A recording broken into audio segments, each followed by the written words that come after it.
Fabio. What the fuck? This is a coward now, but it's a good fight though. Are you surprised he refused the offer of £2 million to fight Moses, Derek days? Derek's a deluded guy, man. Derek's deluded. Listen, I took this fight without knowing how much money they were going to pay me. Really? I still don't even know how much they pay me yet. Those are the words of Dillian Whyte stating that Derek Chisora is a very deluded individual. And let me counterpunch.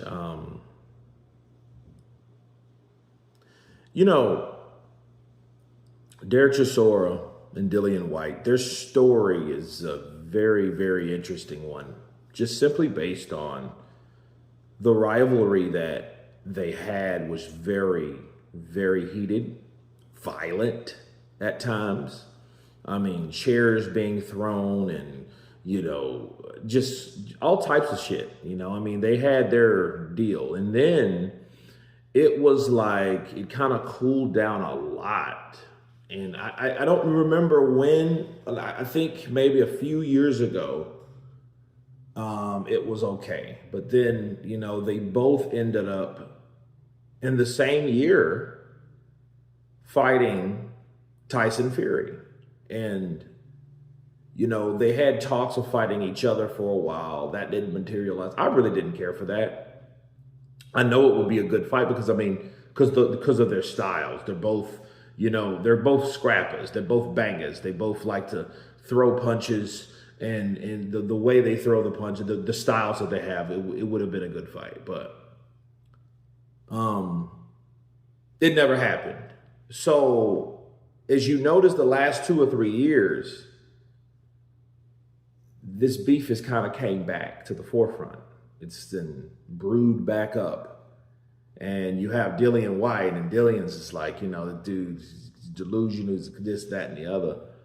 But Dillian Whyte, for those who know or should know, Dillian Whyte is supposed to be, he was supposed to replace Derek Chisora.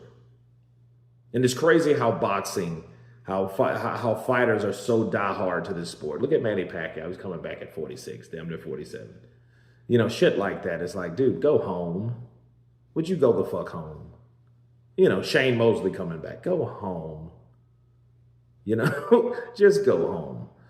So we're seeing people that reoccur back into the limelight because either they're addicted, I get it, it's some type of, attachment to this sport that people just don't want to let go of. Nonetheless, you have Derek Chisora still around, but he is now the #1 IBF champion or #1 IBF ranked fighter. And Derek, of course, always, as opinionated as he is going to have his opinion about everybody. This is just another one. And you ask Dillian. Dillian's more calm now. He looks in great shape, by the way. I'll do a video on that later, but, he looks in very good shape.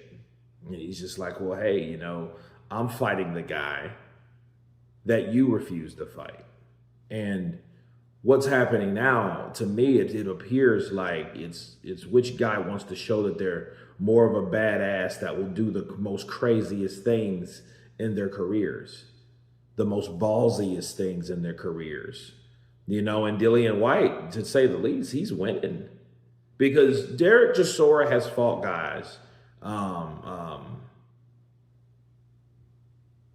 Jarrell, what's his last name? I forget his last name. Was it Jarrell Anderson? No. But he fought Jarrell. Then he fought Pulev, which that was a very good fight. He fought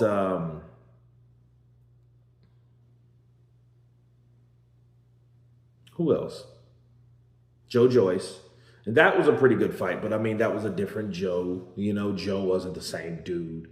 And then Joe fought Hrgovic after he fought, then he goes and fights Otto Weiland. So, Derek Chisora has won 4 fights after the defeat of Tyson Fury. So he's doing real good, and it's put him in a place that nobody ever thought he would be.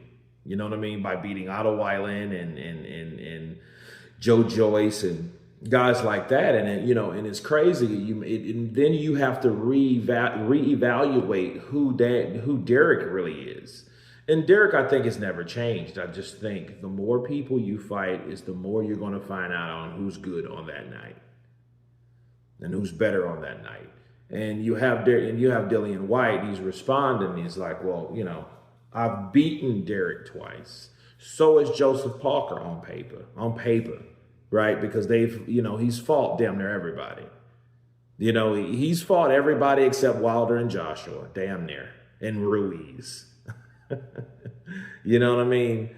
So everyone else has visited a nice little scrap with Derek Chisora, including Alexander Usyk. So it's crazy where these guys and how these guys are going at each other with this new reborn Cold War of words with each other. You know what I mean? And it just makes you think like, well, maybe these guys will end up fighting at one point, especially if Dillian Whyte upsets Moses Atoma. I see that fight happening. Even though I think if Dillian beats Moses, he's not going to want to fight Derek, because Derek, it doesn't want to fight Dillian now because he's in a better position. But that won't stop him from talking shit about his rival, because that's exactly who he is, his true rival. Because those guys had 23 rounds together, well, 22 and a half, and they duked it out. And a lot of people thought Derek Chisora won the first fight. So you guys tell me what you think of Dillian the Body Snatcher Whyte responding to Derek Chisora. Of course, please subscribe. And you guys been counterpunching.